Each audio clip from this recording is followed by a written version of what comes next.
महापालिका निवडणुकीचे महायुद्ध महाराष्ट्र वृत्तदर्शन न्यूज प्रस्तुत।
महाराष्ट्र वृत्तदर्शन न्यूज प्रस्तुत महापालिका निवडणुकीचं महायुद्ध या विशेष कार्यक्रमामध्ये मी राजेंद्र कांबळे आपणा सर्वांचं स्वागत करतो। आता आपण आहोत प्रभाग क्रमांक 7 मध्ये। या ठिकाणी भव्य अशी रॅली या ठिकाणी भारतीय जनता पार्टीच्या पॅनलकडून या ठिकाणी काढण्यात आली आहे। मोठं शक्ती प्रदर्शन करत ही रॅली या ठिकाणी संपन्न झाली। आपल्याला बोलण्यासाठी दादा तुम्ही काय सांगाल, या ठिकाणी आज रॅली काढल्या, कसा लोकांचा प्रतिसाद आहे, तरुणांचा कसा प्रतिसाद आहे? भारतीय जनता पार्टीचे ज्यावेळेस 4 अधिकृत उमेदवार ह्या जाहीर झाले या प्रभागामध्ये, त्या दिवसापासूनच प्रत्येक घरी भेट देणे, बैठका, मंडळांच्या बैठका असतील, प्रत्येक समाज घटकांना सोबत घेऊन त्यांना आपले विचार सांगणे, विकास सरणी कशी सरंगणे, प्रभागाचा विकास कसा करता येईल या पद्धतीने या प्रचाराची सुरुवात करण्यात आली होती। या प्रचाराची सुरुवात डॉक्टर बाबासाहेब आंबेडकर पुतळ्यांना वंदन करून आम्ही प्रचाराची सुरुवात केली होती व त्याचा गोड सांगताही डॉक्टर बाबासाहेब आंबेडकर पुतळ्यापाशी व्हावा या उद्देशानं प्रभागातील सर्व घटक पक्षांना घेऊन, मित्रपक्षांना घेऊन, प्रभागातील उमेदवारांना सोबत घेऊन, इथल्या तरुणाईंना सोबत घेऊन आज एक बाईक रॅलीचं आयोजन केलं होतं। अतिशय सुंदर व दिमाख्यामध्ये ही बाईक रॅली संपन्न झाली व हे सांगता म्हणून आज या आंबेडकर पुतळ्यापाशी इथं संपन्न करण्यात आला। तुम्ही काय सांगाल, या ठिकाणी प्रभाग क्रमांक 7 मध्ये हे भारतीय जनता पार्टीचे अधिकृत या ठिकाणी पॅनल आहे। आंबेडकर चळवळ असेल किंवा आपला जो दलित समाज असेल, तो नेमका त्यांची भूमिका काय असणार, कुणाच्या पाठीमागे तुम्ही असणार आहे? आम्ही रिपब्लिकन पार्टी ऑफ इंडिया, आमचे केंद्रीय मंत्री रामदासजी आठवले साहेब रिपब्लिकन पार्टी ऑफ इंडियाचे, तर आम्ही सर्व मागासवर्गीय भाजपाच्या बरोबर 2014 सालापासून आहेच आणि आजच्या या परिस्थितीमध्ये सुद्धा आम्ही भाजपाबरोबरच आहोत।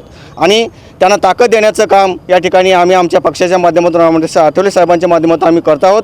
आणि आम्हाला 100% खात्री आहे की आमचं भाजपाचं असणारं हे जे 7 नंबरचं जे पॅनल आहे ते सगळ्यात जास्त प्रचंड मताधिकाराने निवडून येणार, एवढी मोठी ताकद आम्ही त्यांच्या पाठीशी लावलेली आहे. आणि यामध्ये कुठल्या प्रकारची शंका ठेवण्याचं मनामध्ये कारण नाही. जो काय आपला दलित समाज आहे त्या समाजापर्यंत तुम्ही कशा प्रकारे पोहोचता, किती वेळ द्यायला लागला आता प्रचारासाठी तुम्ही? आम्ही प्रचारासाठी रात्रंदिवस म्हटलं तरी चालेल, कारण शेवटी विजय जरी आमचा होतोय असं जर आम्हाला वाटत असलं तरीसुद्धा ना काहीतरी बारीक सारीक गोष्टीवरती नजर केंद्रित करणं फार गरजेचं असतं आणि ती चूक महागात पडते.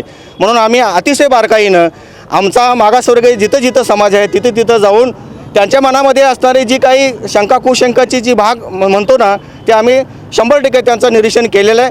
त्या मनापासून त्यांची शंका दूर केलेली आहे. आणि त्यांना असंच आम्ही सांगितलेलं आहे की विकासाला साथ म्हणजेच भाजपाला साथ आणि भाजपाला साथ म्हणजेच विकासाला साथ. आपल्या येणाऱ्या पुढच्या 5 वर्षामध्ये एकट्याचा हा विकास नसतो तर समाजाचा विकास असतो. आणि समाजाचा विकास म्हणजे संपूर्ण या शहराचा परिसराचा विकास असतो. आणि या पद्धतीनं आपल्याला गेलं तर निश्चितपणे आपल्याला भाजपा साथ देईल आणि आपले जनतेच्या विकासाचं जे विजन आहे ते निश्चितपणे पार पाडतील असं आम्हाला खात्री वाटते. तुम्ही काय सांगाल, तुमची नेमकी भूमिका काय असणार आहे? प्रभाग क्रमांक 7 या ठिकाणी भारतीय जनता पार्टीचे पॅनल लागले आहे. तुमची नेमकी या निवडणुकीच्या संदर्भात काय भूमिका असणार आहे? जसं की आठवले साहेबांनी म्हणले की विकासाला साथ म्हणजे भाजपाला साथ, त्याच पद्धतीनं आजपर्यंत झालेला विकास काम हा भाजपच्या माध्यमातून झालेला आहे आणि इथून पुढेही भाजपच्या माध्यमातून होईल अशी मी हमी देतो. आणि इथं उभारलेल्या सर्व सदस्य जे नगरसेवक होण्याचे पदाधिकारी होणाऱ्याच्या मार्गावर आहेत त्यांनी सर्वांनी आम्हाला साथ देतील आणि विकास हा मिळूनच होईल, सगळेजण एकत्र करतील एवढं मी हमी तुम्हाला देतो. या ठिकाणी तात्या काय सांगाल, आता तुम्ही आता वार्ड फिरायला लागले, लोकांचा प्रतिसाद कसा आहे आणि जनतेला काय आवाहन कराल तुम्ही? भारतीय जनता पार्टीचे सर्व उमेदवार 4 आपल्या 7 नंबर वार्डाचे, या 7 नंबर वार्डामधून अतिशय चांगला प्रतिसाद आहे. कारण सुरुवातीपासून शेवटपर्यंत जर बघितलं तर प्रत्येक घराघरामध्ये सर्व 4 उमेदवार पोचलेले आहेत, त्यांच्या समस्या जाणून घेतलेल्या आहेत, वार्डातल्या अडचणी जाणून घेतलेल्या आहेत, जे शिल्लक राहिलेली कामं ते पूर्ण करणार आहेत असं अभिवचन दिलेलं आहे. आणि या 7 नंबर वार्डातल्या जनतेनं सर्वांना अभिवचन दिलेलं आहे, 4 पॅनल पूर्णपणे ताकदीनं निवडून आम्ही आणू. या ठिकाणी प्रभाग क्रमांक 7 भारतीय जनता पार्टीची या ठिकाणी भव्य अशी जोरदार शक्ती प्रदर्शन करत या ठिकाणी रॅली संपन्न झालेली आहे. कॅमेरामॅन राहुल सोबत मी राजेंद्र कांबळे, महाराष्ट्र उत्तरदर्शन न्यूज, मिरज.